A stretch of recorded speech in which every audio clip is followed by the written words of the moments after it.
Présidentielle, l'interview sur Radio Classique et Public Sénat. Marine Le Pen, bonjour. On vous retrouve évidemment avec Guillaume. Nous sommes sur l'antenne de Public Sénat et de Radio Classique. Et un petit mot de, comment peut-on dire, de compassion ce matin pour Eva Joly, parce que peut-être qu'il y a une solidarité finalement pour les candidats en campagne. Bien sûr, moi j'espère qu'elle va se remettre vite. Enfin, je pense que les nouvelles sont plutôt rassurantes. La grande question qui est posée ce matin sur le plan politique, c'est les chiffres de l'IFOP qui pronostiquent, vous l'avez vu, vous l'avez lu, vous l'avez entendu, une abstention colossale, 32% au premier tour. Vous l'expliquez comment ? Je pense qu'il y a plus d'un Français sur deux qui ne veulent pas du duel François Hollande-Nicolas Sarkozy. Ils n'en veulent pas. Or, c'est ce duel-là qu'on nous impose depuis 3 mois. Ils se sont répartis 60% des temps d'antenne à tous les deux depuis le 1er janvier. Et il y a une sorte de démoralisation, voilà, qui est entretenue, il faut bien le dire, par les sondages, qui persistent. Donc ça veut dire quoi? C'est-à-dire que les sondages sont manipulés quand ils vous mettent en recul à peu près tous. Écoutez, en tout cas, vu les différences, en 4e position. Écoutez, vu les différences qui existent entre les sondages, il y a quand même une partie d'entre eux qui sont soit des incompétents, soit des malhonnêtes. Parce qu'on ne peut pas se tromper de 12 à 18 quand même, je veux dire. Bon, donc on sait que les sondages quand même sont très proches des uns ou des autres, que ce soit de l'UMP ou des socialistes, les instituts de sondage. Donc je pense qu'il y a une opération... Mais c'est peut-être la photo de la vérité, Marine Le Pen. Je crois pas, moi. Je crois qu'il y a une opération de démoralisation. Sur quel thème? Est-ce que vous avez des informations? Il y a une opération de démoralisation du peuple français. On veut le pousser à ne pas aller voter pour laisser persister ce faux duel qui est celui de l'UMP et du PS qui mènent la même politique depuis 30 ans. Alors un coup à toi les régions, à moi l'État, et puis toi avec moi avec toi, toi après moi, etc., etc. Et il faut que les Français se sortent de ça. Il faut qu'ils se sortent de ce duel imposé parce qu'il n'est pas celui qui apportera évidemment des solutions nouvelles. Guillaume Tabar sur ce thème, l'abstention. Oui, vous parlez de duel imposé, mais ce sont les mêmes sondages qui, à l'automne, vous donnez en forte progression, vous donnez même souvent au-dessus des 20%. Est-ce qu'il y a pas aussi... voire même présente au deuxième tour. Est-ce qu'il n'y a pas une des questions aussi que vous pouvez vous poser sur votre campagne à vous? Non, monsieur, ce que je crois, c'est que les sondages sont des usines à fabriquer de l'argent. Voilà. Et par conséquent, il faut que chacun fasse son coup. Alors un coup on met... Alors tout le monde aurait été au premier. Hollande aurait été premier, Marine Le Pen aurait été premier, Nicolas Sarkozy aurait été premier, et puis le troisième homme. Alors on a eu la séquence Bayrou, qui était le troisième homme, et puis après la séquence Mélenchon, le troisième homme, etc. On nous a fait le même coup en 2002, je vous rappelle. Au même moment où on se parle, en 2002, Arlette Laguier est à 10,5, Jean-Marie Le Pen est à 10. Jean-Marie Le Pen finit à 17, Arlette Laguier finit à 5,5. Voilà. Donc, moi, je demande aux Français de s'attacher dans les 3 prochaines semaines à regarder les programmes, à juger aussi de la moralité de ceux qui se présentent et à arrêter de rentrer dans ces opérations commerciales que sont les sondages. Mais ça veut dire quoi, la moralité? La moralité, vous savez, la morale. Vous savez ce que c'est, la morale? Mais précisez pas. Mais ça veut dire quel contenu, quel personnage? La moralité, c'est qu'est-ce que les gens ont promis et qu'ont-ils fait de leurs promesses? Ont-ils trahi les Français? Se sont-ils correctement comportés? Ont-ils 270 casseroles qui teintent à leurs fesses lorsqu'ils avancent? Voilà. Vous parlez de qui? Je parle d'un certain nombre de personnes qui qui aujourd'hui espèrent notamment être réélus et qui ont multiplié les affaires. Donc c'est Nicolas Sarkozy que vous qui ont multiplié les affaires. Je pense à un qui espère être élu et dont les 2 plus grosses fédérations sont le centre d'une corruption mafieuse sur lequel il ne sait jamais... sur lequel il ne s'est jamais expliqué. Parce que, évidemment, voyez-vous, je crois que l'honnêteté en politique, c'est important. Mais je reviens à la question de Guillaume, parce qu'à un moment, il faut aussi se regarder en face. Nous, pareil, d'ailleurs, les journalistes. Mais est-ce que vous ne considérez pas quand même que, d'une certaine manière, depuis un certain temps, l'ensemble de votre programme, c'est-à-dire la baisse de la TIPP, les augmentations, qui soient les augmentations du minimum vieillesse, des salaires ou la sortie progressive de l'euro, peut-être que ce programme, je dis bien peut-être que ce programme n'imprime plus? Je suis absolument pas d'accord avec ça. Ça m'étonne pas, mais on peut se poser... il n'imprime plus? Non, mais je veux dire que peut-être que les gens ne le trouvent pas crédible, sont désabusés. Je vous pose la question. Non mais monsieur, s'il y a des gens qui ne le trouvent pas crédible, c'est parce qu'en face de moi, j'ai un système qui a tout intérêt à ce que le modèle économique qu'ils nous ont vendu perdure. Et vous savez pourquoi? Parce que ce modèle économique, il a enrichi un petit nombre et il est en train d'appauvrir l'ensemble du peuple. Il y a des gens qui bénéficient de ce modèle économique. Les gros, les grandes multinationales, les banques, banques sont très heureuses de ce modèle économique. Il ne faut surtout pas que Marine Le Pen soit élue pour changer ce modèle économique, reprenne l'argent là où il a été capté pour le rendre au peuple français. Et pourtant, les propositions que je peux faire sont appliquées par d'autres pays. La baisse de la TIPP et le financement de cette baisse par une taxation sur les grandes entreprises pétrolières et gazières, ça a été fait en Grande-Bretagne. Le protectionnisme intelligent, c'est fait actuellement en Amérique du Sud, dans tous les pays d'Amérique du Sud. Le protectionnisme social qui consiste à réserver les aides sociales aux Français, c'est fait dans toute une série de pays. Bon, mais évidemment, c'est un système où les banques vont y perdre, les grandes multinationales vont y perdre, la grande distribution va y perdre, ces grands groupes qui aujourd'hui ont tué la concurrence des indépendants et qui multiplient les ententes entre eux, pour piquer le pouvoir d'achat des Français, ils vont y perdre. Est-ce que vous ne songez pas dans cette affaire justement peut-être au fait que le président de la République, notamment dans cette dernière phase, dans cette dernière séquence, a reconquis une partie de ce qui pouvait être il y a encore quelques semaines votre électorat? Je ne peux pas croire Notamment que les quand il parle Français... de la réévaluation de Schengen, Non mais je ne peux pas notamment croire après l'affaire Mera. que les Français puisse imaginer qu'il fera demain ce qu'il n'a ni su, ni voulu, ni pu faire hier. Moi, je vais vous dire une chose. Les Français ont 3 semaines pour comprendre.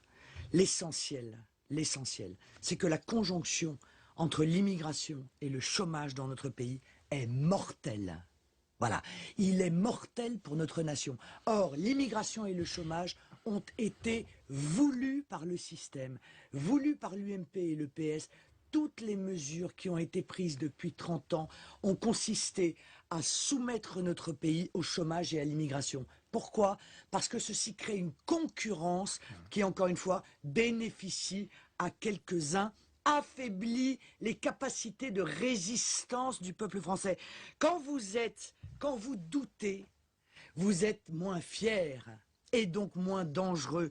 Quand vous souffrez, vous êtes plus vulnérable. On a mis en place les conditions de la vulnérabilité économique, sociale et donc psychologique des Français pour pouvoir avoir un pouvoir sur eux. Guillaume Tabar, question. Et après tout ça n'a pas changé d'un seul coup. Donc Nicolas Sarkozy a fait quelques propositions précises pour durcir les conditions du regroupement familial, pour fixer des critères pour d'attribution à un certain nombre de prestations sociales pour les étrangers. Et ramener les entrées en France de 200 000 à 100 000. Bon, est-ce que tout ça va pas dans le sens de ce que vous souhaitez? Monsieur, il a augmenté l'immigration jusqu'à 203 000 légalement par an. Ça veut dire que sous son quinquennat, c'est entre les légaux, les illégaux et les enfants nés sur le territoire qui ont vocation à devenir français, c'est 2 millions d'étrangers en plus que Nicolas Sarkozy a fait entrer dans notre pays. Ça, c'est le bilan. Et pour ces propositions pour le quinquennat à venir. Mais il fera pareil, monsieur. Il fera la même chose. Parce qu'encore une fois, il est soumis aux revendications du MEDEF. Or, le MEDEF a besoin de cette immigration pour créer la concurrence avec les salariés français et donc peser à la baisse sur les salaires et détruire notre système de protection sociale. Car vous voyez bien qu'avec une immigration aussi importante, la sécurité sociale, l'hôpital, l'éducation nationale, le logement social explosent sous le poids de cette immigration. Mais madame, dans ces conditions, comment vous expliquez qu'au premier tour, actuellement, il y ait une remontée, parce que je reviens à ce que disait Guillaume, il y a plusieurs semaines, les gens s'interrogeaient, est-ce que madame Le Pen va être devant Nicolas Sarkozy? Or maintenant, on voit que vous êtes très loin derrière, à plus de 10 points, et que lui progresse justement dans les... Vous m'avez dit manipulation, si vous le dites, donnez-nous des preuves. Écoutez, est-ce que vous imaginez, avez-vous du nez? C'est la tirade du nez. Est-ce que vous imaginez que Nicolas Sarkozy soit à 2 points de son résultat de 2007, à l'époque où il y avait une dynamique incroyable autour de sa candidature? Est-ce que vous n'entendez pas les milliers de gens qui disent plus jamais nous nous laisserons avoir par Nicolas Sarkozy? Une fois, ça suffit. Ça fait 10 ans. L'argument du vote utile fonctionne. Ça fait 10 ans qu'il est chargé de peut-être l'immigration. que l'argument du vote utile à droite fonctionne. 10 ans qu'il est chargé de la sécurité, qui a explosé dans notre pays. Ça, Vous les entendez pas, ces milliers de je gens, reviens- ces centaines de milliers de gens mais qui ça, disent je ne voterai plus jamais Nicolas Sarkozy. Mais peut-être qu'au contraire, l'argument du vote utile qu'on entend à gauche à l'égard de Mélenchon peut fonctionner à droite, vous concernant. Mais quelle est l'utilité du vote de Nicolas Sarkozy si ce n'est renforcer un système dont une très grande partie des Français ne veulent plus? Le seul vote utile anti-système, c'est le vote pour une candidature qui est capable d'accéder au second tour. Or, la seule candidature, et tout le monde le sait bien, qui est capable d'accéder au second tour, c'est la mienne.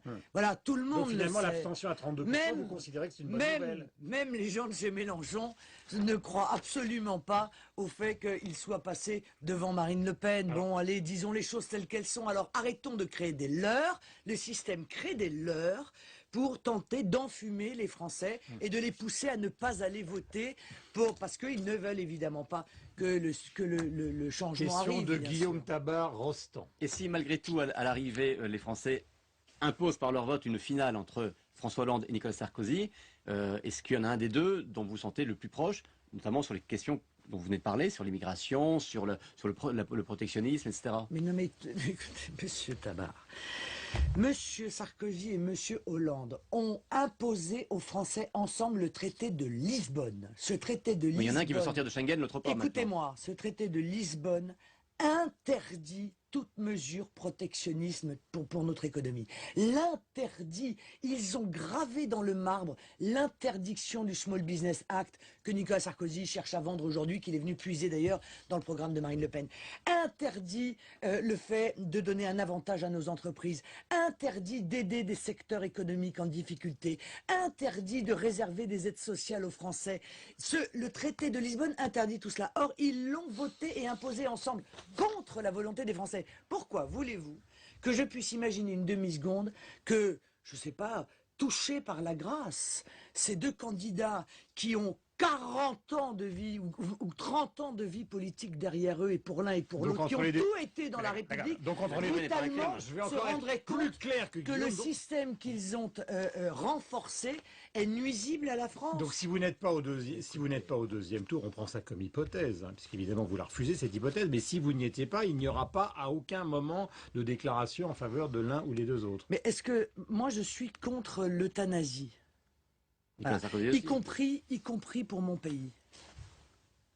Je ne participerai pas à donner la mort à mon pays et à ma civilisation. Je veux que mon pays vive. Je veux qu'il prospère. Je veux que l'extraordinaire civilisation qui est la nôtre puisse perdurer dans le temps, les valeurs auxquelles nous sommes attachés. Or, ces deux-là sont les candidats de l'immigration et du chômage. Et je vous dis que la conjonction de ces deux éléments, c'est la mort de notre pays et la mort de notre civilisation. Pardonnez-moi cette question franche, mais est-ce que vous n'auriez pas besoin plus de la présence de votre père dans cette campagne? Est-ce que vous considérez qu'une partie de l'électorat du Front National, finalement, vit dans la nostalgie de votre père? Vous avez vu ça où que... Non, je vous pose une question. Nous sommes là pour vous poser des questions. Vu cela. J'ai la certitude de vote la plus forte de cette campagne. 85% des gens qui disent qu'ils vont voter pour moi disent qu'ils ne changeront pas d'avis. Ça n'est pas le cas des autres candidats. Eh bien, j'entends bien dans les 3 semaines convaincre encore plus de personnes. Et Monsieur Durand, je crois très sincèrement que les sondeurs et la classe politique devraient être prudente, parce que si j'en crois les réactions de terrain que je vois, mais que les autres voient aussi, on peut avoir une très grande surprise à nouveau dans cette élection présidentielle. Dieu merci d'ailleurs, Dieu merci que ce duel Sarkozy et Hollande n'est pas une fatalité. Et vous maintenez aujourd'hui que Jean-Luc Mélenchon fera moitié moins de voix que vous? Oui, Jean-Luc Mélenchon est un bout en train au sens hippologique du terme. Il est là pour ramener à l'écurie de M. Hollande. Qu'est-ce qui se passe avec Anne-Sophie Lapix de Canal+? À chaque fois que vous passez dans son émission, on a l'impression qu'une certaine forme de détestation vous oppose. Elle me hait. Parce qu'elle participe d'un système... C'est peut-être son boulot, tout simplement. Non, non, parce que son boulot, c'est pas de me haïr, ni de me combattre. C'est de m'interviewer. C'est pas de m'interroger, elle n'est pas juge d'instruction. Non, la réalité, c'est qu'elle est mariée avec le patron de Publicis. Et qu'elle participe donc, disons, par mariage.